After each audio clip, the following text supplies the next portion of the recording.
Hello everyone. I just want to discuss today about a topic which is actually previously an appreciated topic, but now this has gained a lot of importance due to because of it has lot of applications in the cancer, it has lot of applications in the viral infections. So we are going to discuss this topic. So before going to the topic, I just want to ask you a question. The question is about exosomes. The false statement is the option 1 is constituting only the coding regions of the DNA produced by the multivesicular body. They are the molecular cargoes of the cell useful in the diagnosis and the treatment of the disease. So my question is, first option, if you see it constitute only coding regions of the DNA. Okay, so what is this coding regions of the DNA called as? It is called as the exons. Exons, and you know that exons constitute 1.14 percentage of the total DNA. Okay, so the question here is not exons, it is exosomes. So don't get confused between exons and the exosomes. So if you see the other options, the question here is the false statement. So we'll see the other options. It formed from multivesicular body is correct. They are the molecular cargoes and it is useful in the diagnosis and the treatment of the disease. So all the three options are correct except the option A. So the answer here is constitute only the coding regions of the DNA. So today I want to discuss a topic about this exosomes.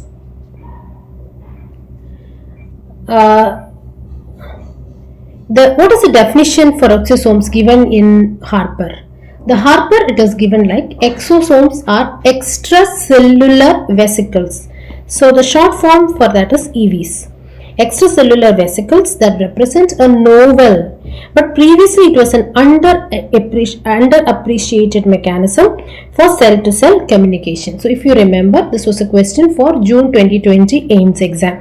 So the exosomes, one of the primary role of exosome is cell-to-cell communication. So this is the definition that is given in the Harper. These exosomes, actually there are millions of tiny bubbles packed with the small things within these bubbles are not actually vacuum. It's not vacant. It has a lot of things inside it, and you can see it is flowing every time in our blood.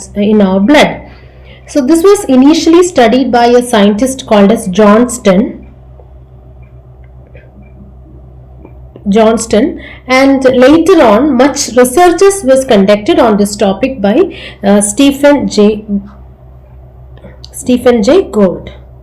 Okay, so even though before the Stephen started studying this, they were just considered as a waste disposal machinery, nothing else. Okay. So the question is the concept of the exosomes new? No, it is not a new concept. It was identified decades ago, I've told you, by Johnston, and it's just a waste disposal machinery. That was what you know, that was what we know. But now we have seen that it has an implication in the cell-to-cell communication, in the pathological process of various diseases, in the targeted drug delivery and diagnosis, and a lot. Okay, so first we'll see about the exosomes. The first thing is what are exosomes? Exosomes are actually like it's a bubble like thing. It is having a outer layer, and this outer layer is a lipid bilayer, and it has heterogeneous size ranging from 30 nanometer to 2000 nanometer in diameter. So this is the structure of an exosome. So in the picture also you can see this is the lipid bilayer, and it's not a vacant thing. There are a lot of things which is actually filled inside this bubble. This exosomes is actually a part of the endosomal trafficking pathway. You know that in the trafficking, it forms initially, you can see that the endosomes, then these endosomes will later on form, you can see this form the late endosome. So this is the late endosome, and you can see that these late endosomes is otherwise called as the multivesicular body. Okay, this multivesicular body has two fates. Either it discards its contents to the lysosomes and there it is getting degraded, or it fuses with the plasma membrane, and these are the exosomes which is seen inside the multivesicular body, which is expelled out of the cell to the extracellular space. So this is the fate of these exosomes. So I just want to compare two things, which is usually commonly we call it as exosomes, but actually they are two different entity. That is microvesicle and the exosomes. Are they same? Microvesicles are small bubbles which is also formed from the cell, but the process by which it is formed is called as a budding. I'll show you the images later. Whereas exosomes are not formed by budding, they are formed from multivesicular bodies which fuses with the plasma membrane and the exosomes are expelled out. Okay, but microvesicles as well as exosomes we call together as extravesicular EVs, that is extracellular vesicles, or we call it as the exosome. So even if we say exosome, it include most of the time, in most of the articles even we are saying exosome, it include both microvesicle as well as the exosome. Okay, now once you have seen how these exosomes are expelled or it is discarded out of the cell, or it is secreted out of the cell, that we have seen. Now what is or how how this is reaching the target cell? From the source cell it has to reach the target cell, and in the target cell it is targeted by a receptor ligand binding, which means if you see the picture of exosomes, you can see small receptors are there on the surface of the exosomes, lipid bilayer.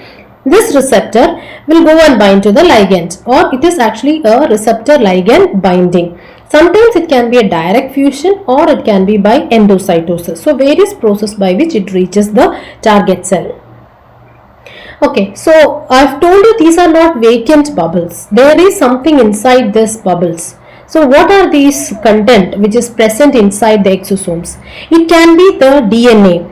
So this DNA, if these exosomes are produced from a cancer cell, then the exosomes which is generated from a cancer cell has the telltale evidences of the DNA of the cancer cell inside these exosomes, which means if you study the cell, the DNA which is present or carried inside the exosomes, you can study about the cancer cells as well. So these small DNAs which is present inside the exosomes, they are called as the cell-free DNA. Okay, so it can carry the DNA, that is also called as cell-free DNA, which is again another topic which I will discuss later. Then it can carry the RNA. This RNAs can be microRNAs, mRNA, LNC RNA, so many RNAs are there. It has lot of importance which I will be coming to it later. It can carry bioactive proteins, like it can carry both cytoplasmic as well as membrane proteins.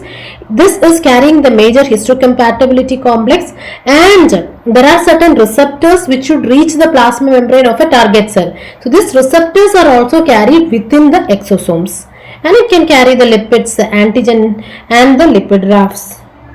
Okay, so this is a picture given in the Harper where you can see the source cell, you can see the multivesicular body, you can see the exosomes are being given out of the cell. This is the process which is called as the membrane budding, where the microvesicles are given off, or it is coming out of the cell. Okay, now this is the target cell. You can see the target cells, you can see this exosomes is carrying what all contents. It carries mRNA, miRNA, proteins, antigens and the genomic DNA, and you can see it helps in the antigen presentation. You can see this is helping in the cell signaling and the cell to cell communication. And you can also see they can even carry the major histocompatibility complex, and you can see certain receptors which has to reach the plasma membrane of the target cell is also carried inside the exosomes. Now we are going to the applications of the exosome.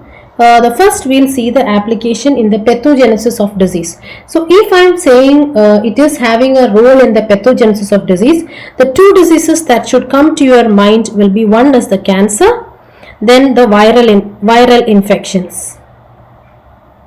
These are the two diseases that should come to your mind. So diseases like cancer, it has multiple roles. The non-coding RNA, which is carried in the exosomes, will regulate the gene expression of the target cells. So it can affect the cell proliferation. It can affect can see the angiogenesis. It can affect the tumor microenvironment. It can even affect the tumor immunity. So in lot of ways it is having a role in the pathogenesis of neoplasia. Okay, then it has also a role in progression of certain diseases, especially the respiratory diseases like the COPD, bronchitis, the interstitial lung disease also. The major thing is that the RNA which is carried in the exosomes, it can regulate the gene expression of the target cells. Okay, so is there any role for exosomes in the novel coronavirus? Yes, it has a role.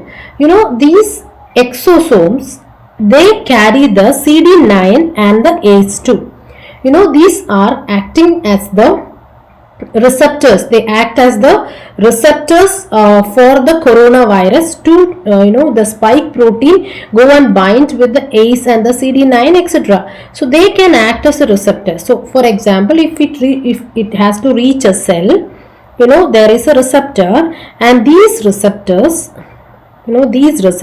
are transported to the cell surface within the exosomes. So the exosome has a role in the pathogenesis of the COVID-19 infection. Then another thing is that once the novel coronavirus or the viruses, once it enter into the cell, it is actually using that exosomal pathway, so that within the host cell, these viral particle is getting replicated, and it is multiplying, and it forms so many virions, and this virions is going out of the source cell. If this is the source cell, multiple virions is going out of the source cells within the exosomes. So these exosomes carry the virions. So it helps, or it is actually involved. That is what is given here. It's maybe directed into the exosomal pathway, and its component is packaged into the exosomes for secretion. So these virions is transported out of the target cell so that multiple cells can be infected. This is carried inside the exosomes. So this is you can see in that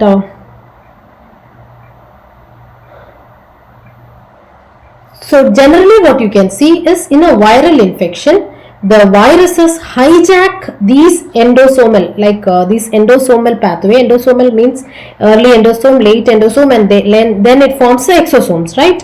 So these endosomal pathways is hijacked by the viruses, and virus use this pathway so that it is getting multiplied and packed within these late endosome or the multivesicular body within that exosome. Like inside the microvesicular body, there will be lot of exosomes. Within the exosomes, there will be multiple numbers of that viruses, which has it is multiplied, and it becomes lot of small viral particles, and it has to come out of the cell, and it is using that pathway the same way like multivesicular body will fuse with the plasma membrane, and the exosome go out, and this viruses is inside the exosomes. Okay, so it has a role in the pathogenesis, and even in the HIV virus. In much studies have been conducted on the pathogenesis of HIV virus and the exosomes. Diagnosis of the disease, how it is useful. One thing is that these exosomes are molecular signatures of the source cell, which means if you study what is inside the exosomes, you can indirectly study what is the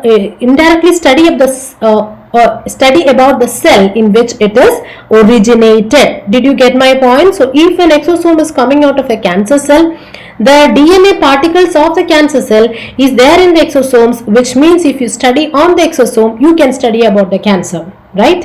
So they are potential biomarkers. And the second thing is that this DNA, if it is if it is coming out of the cell in a naked form, like naked DNA is not that much unstable, but the naked RNA, like that is without the covering of exosomes or this lipid bilayer, if that RNA particle is coming out, the coronavirus is RNA. So if that RNA itself is coming out, then This is actually RNA is highly unstable. It will be degraded by the RNase enzyme which is present in the extracellular space. And also the proteins, if it is coming out as such, then it will be degraded by the proteases. So the nature has given a cover for it, then that is called as the exosome. So once it is exterior, something which is coming to the exterior surface, if it is having the cover of the exosome, it is highly stable. Then what's the next advantage of it? If we want to study about a cancer, and if we are not sometimes if the cancer tissue is if you want to take a cell out of the cancer cell, it's actually an invasive procedure. If you are doing an FNAC or a biopsy, it is an invasive procedure where you are taking some tissues of that cancer cell. But if we are studying the exosomes, what is the advantage of exosomes? The exosomes carry the DNA, and this DNA is given into many of the body fluids, which means if you want to study about the cancer cell DNA, then you just have to harvest these exosomes from the body fluids. Then that process is called as liquid biopsy. You don't have to invasively extract the tissue cells or the cancer cells.